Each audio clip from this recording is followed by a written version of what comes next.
Hey everyone. Today we're exploring Darkhawk, a character whose origin story reads like a sci-fi horror movie crossed with a coming-of-age drama. Trust me, by the end of this video, you'll understand why this hawk-faced android deserves way more recognition than he gets. But before we dive into Chris Powell's journey, we need to travel to the darkest corners of space. Because Darkhawk's story? It doesn't begin on Earth.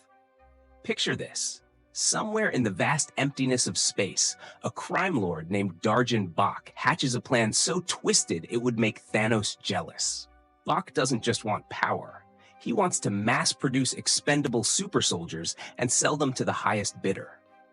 Think of it as an intergalactic arms race, but the weapons are living beings.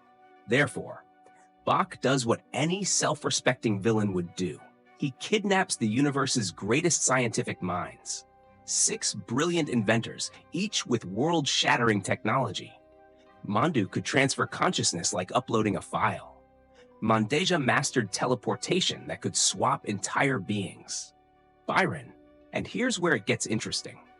Byron was human, and he specialized in creating weaponized androids. But here's where Bach made his fatal mistake. These weren't just any scientists. They were rebels at heart. The 6 creators were forced to work in something called Null Space, a dimension that exists between realities. It's like being trapped in cosmic purgatory while building your own prison. Together, they forged 5 android bodies so advanced that a person's consciousness could inhabit them without risking their real body. The key? Mysterious amulets that served as bridges between flesh and machine. But the scientists had a plan. They inhabited their own android creations and turned against Bach in a battle that would echo across decades. The fight was catastrophic. Imagine the Death Star explosion, but everyone's trapped inside. Mandeja died trying to save her friends. Oaksh's consciousness merged with the ship itself, becoming a digital ghost, haunting the wreckage. And here's the kicker. Byron and Mandu, seeing no other option, fired their minds across space like cosmic bullets, hoping to find refuge on Byron's homeworld, Earth. Now, you might be wondering, how does this cosmic horror story connect to a teenager in New York? Well, that's where things get beautifully twisted. 2 Earth scientists, Ned Dobbs and John Train, were conducting ESP experiments when, bam, alien consciousnesses hijacked their bodies. Imagine going to work one day as a mild-mannered researcher and suddenly finding your brain sharing space with an alien android inventor. These possessed scientists wandered through Wonderland amusement park like broken-down carnival performers, barely remembering their true purpose. They called themselves Predecessor and St. Johnny, and they guarded their final creation's amulet without fully understanding why. Think of them as cosmic sleeper agents, waiting for the right moment to activate. But fate, as it always does in Marvel Comics, had other plans. Enter Chris Powell, a 16-year-old kid who believed in heroes. His mother was a district attorney fighting corruption. His father, a police officer supposedly upholding justice. Chris lived in a world of black and white morality, where good guys wore badges and bad guys wore masks. Therefore, when Chris followed his father to Wonderland one night and saw him meeting with known criminals, his entire worldview shattered like glass. Was his hero father actually a villain? The answer, as you'll discover, is far more complicated than Chris could ever imagine. In that moment of betrayal and confusion, as gunfire erupted around him, Chris stumbled upon the amulet. Picture touching a live wire, but instead of electricity, pure cosmic power surges through your teenage body. In an instant, Chris Powell ceased to exist, and Darkhawk was born. Now here's where Darkhawk's story becomes uniquely compelling in the Marvel Universe. Most teenage heroes get bitten by radioactive spiders or discover they're mutants. But Chris literally becomes someone or something else entirely. When that amulet activates, Chris doesn't just gain powers. His consciousness transfers into an alien android body that's been waiting in another dimension for centuries. Imagine waking up in a suit of armor that thinks for itself. with weapons you don't understand and instincts that aren't entirely your own. But this isn't just a power fantasy. This is body horror wrapped in superhero clothing. Chris looks in the mirror and sees a face that isn't his. Metallic, angular, with eyes that glow like searchlights. Yet Chris makes a choice that defines him as a hero.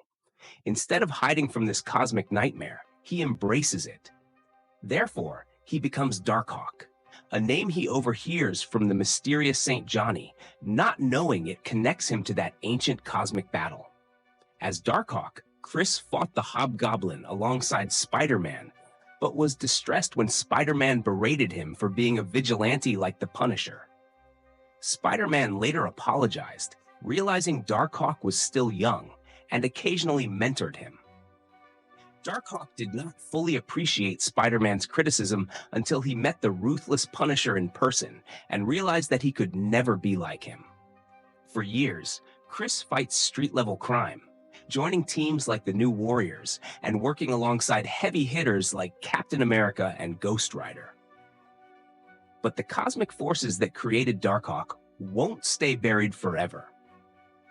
Here's where things get even more interesting. Chris encounters Portal, a young mutant teleporter whose interdimensional travels have brought him into contact with the same cosmic forces that created Darkhawk. Well, his travels brought him face to face with one of the other lost amulets, specifically one claimed by an alien warrior named Kistur. This creates a chilling parallel. While Chris uses his android body to protect innocence, Kistur uses his for conquest and murder. It's like looking into a dark mirror and seeing what Darkhawk could become.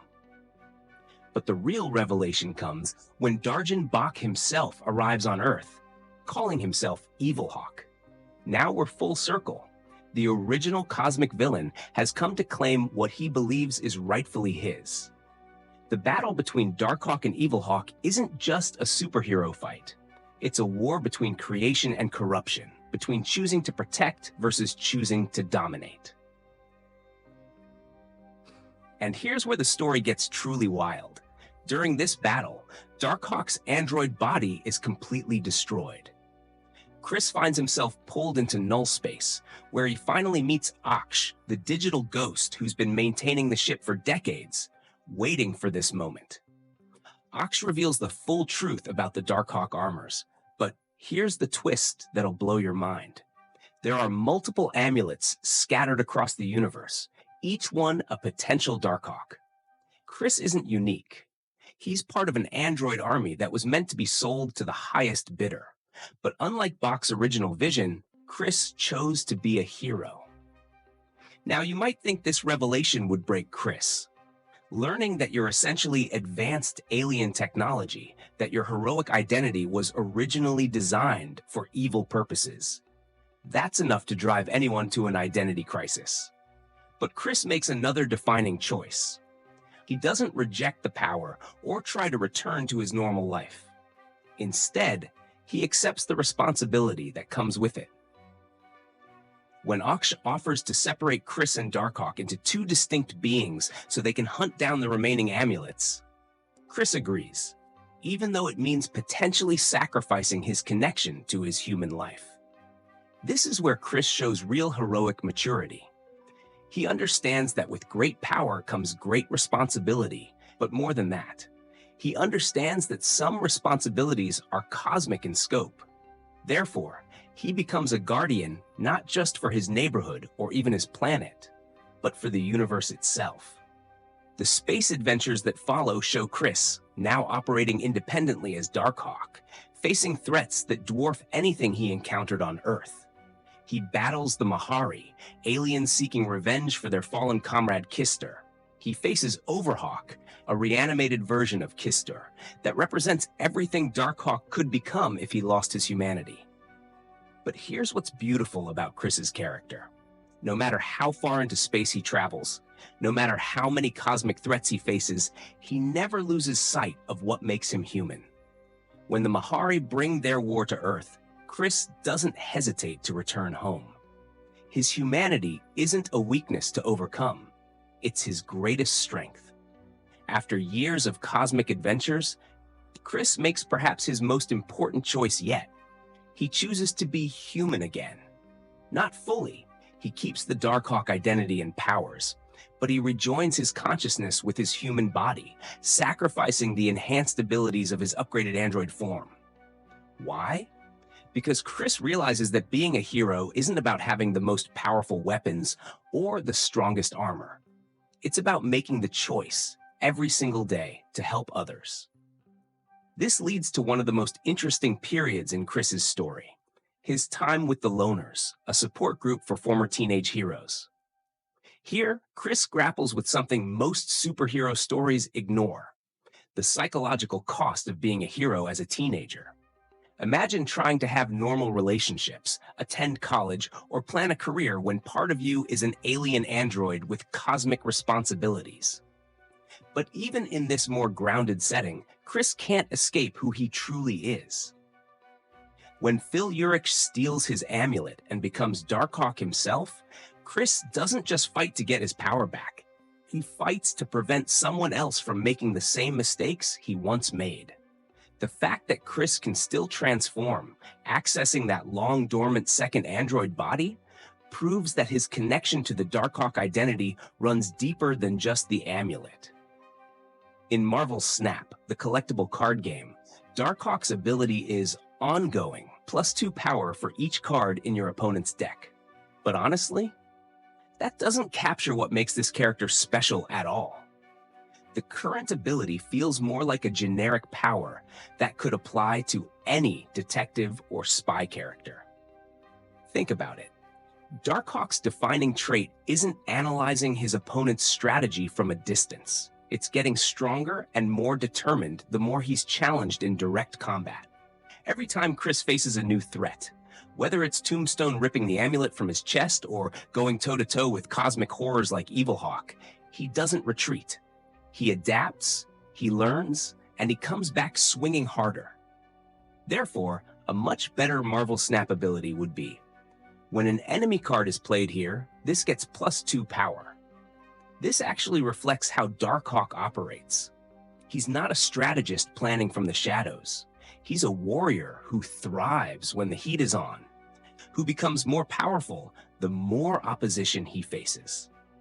That's the Chris Powell we know, a teenager who turned cosmic horror into heroic strength through sheer determination. Thank you for taking this journey with me. Who do you want me to cover next? Let me know in the comments. Until next time.